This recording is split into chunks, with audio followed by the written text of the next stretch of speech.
Hi everyone, and welcome back to my channel. So today I wanted to talk you through a little bit of development in my art journal from the last time, but also I wanted to give you some tips and ideas on maybe how to start one if you haven't before, maybe you're thinking about it. And also something that I think is quite important to mention is a lot of people think, obviously because it's in the title, an art journal, that you have to be an artist to do one, and you absolutely don't. So I wanted to give you some ideas on how to do page spreads if you sort of consider yourself not really to be an arty person. So let's get started. On that, one of the first things you can do is look through any newspapers, any magazines, any old books, anything where you can just find some images and some backgrounds. So some of this I've got here are from newspapers, some are from specific sort of papers that are made to do page spreads like this. So you can buy books of all sort of fancy papers, but I recommend looking at what you've already got. It will save you some money, so you don't have to go out and buy all sorts of different bits and pieces. Something else, have a look through any old wrapping paper that you might have. That can be very, very helpful just to do backgrounds that you're going to work on top of. So here I've just sort of got a pen and started to go over some bits and pieces. Again, some different papers here.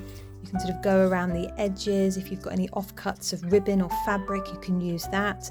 If you are sort of quite creative and you like to do some doodles and some paintings, and you can absolutely do that. Here are some of my sketches, and to go with it I've done a little bit of a story, a bit of a poem, just to kind of match the theme. So that's something else you can do. Again, here I've got some sort of background wrapping paper, and I've just worked on top of that. So I've got another piece of paper that I've stuck on top of that, and I've done a little bit of journaling. You can also do page themes. So this page spread is a theme to my love of Camden Town in London. So I've done a little bit of sort of writing about that and what it means to me. Again, some more offcuts of ribbons and lace. This is a page spread for this year's Inktober. For any of you who don't know, it's for the month of October. It's every year. It's on Instagram. You'll also find videos about it on YouTube. And there will be a prompt word for every day of October, and then to do with that word you do a sketch in ink. So here are a couple of my sketches, and I've just written a little bit about what it sort of means to me and why I do it. And for the background here, yes, this is a tea bag that I've used to stain the paper. So you can do that as well. If you don't have any paints, you'll be surprised what you can use. Here are a few more sketches from Inktober this year. As I mentioned at the very, very beginning, if you don't consider yourself to be arty in the slightest, that's absolutely fine. You can sort of take this more scrapbooking approach. Look through some magazines that you might have. Look for anything that sort of inspires you. You might look for certain colours you like. And as this one's sort of about clothing and fashion, I've utilised some clothing tags I had. These can be really, really good as bookmarkers also, as you sort of make your way through your art journal.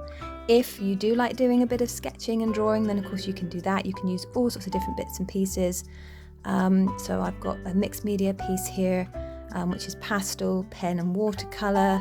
Again, I've got more watercolour here, and these are sort of offcuts of paper that I've just stuck on top of the artwork.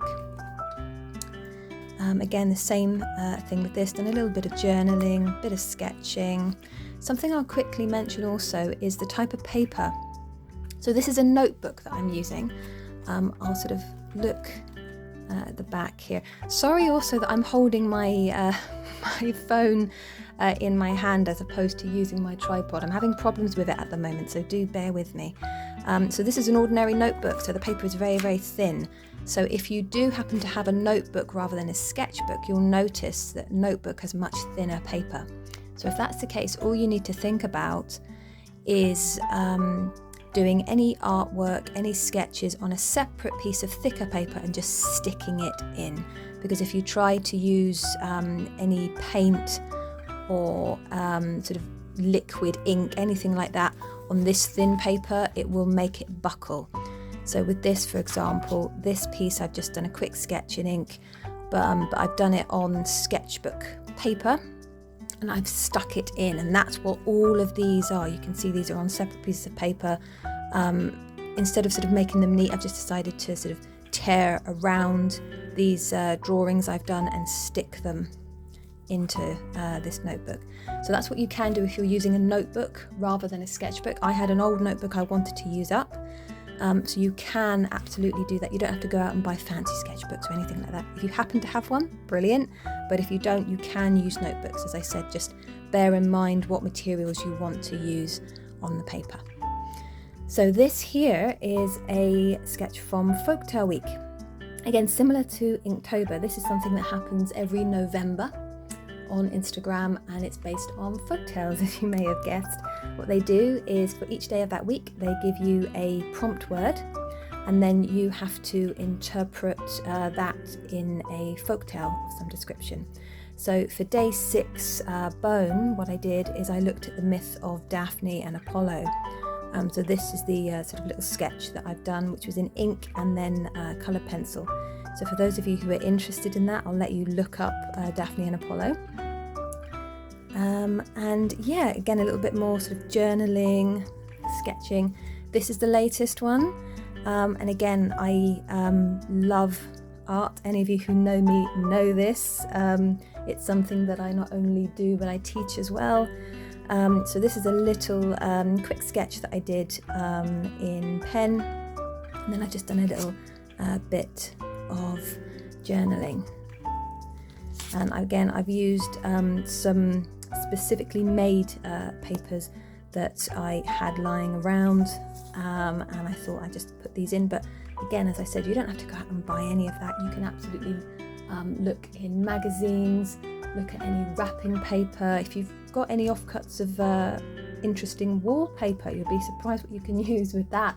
The idea of upcycling, I think, is a wonderful thing to do when it comes to art journaling and junk journaling and anything like that. And if you're interested in junk journaling, check out my playlist. I've got lots of videos and tutorials on both art journaling and junk journaling. So I hope you found this interesting, and hopefully might have given you a bit of inspiration for starting your own art journal. And I'll see you again soon for my next video.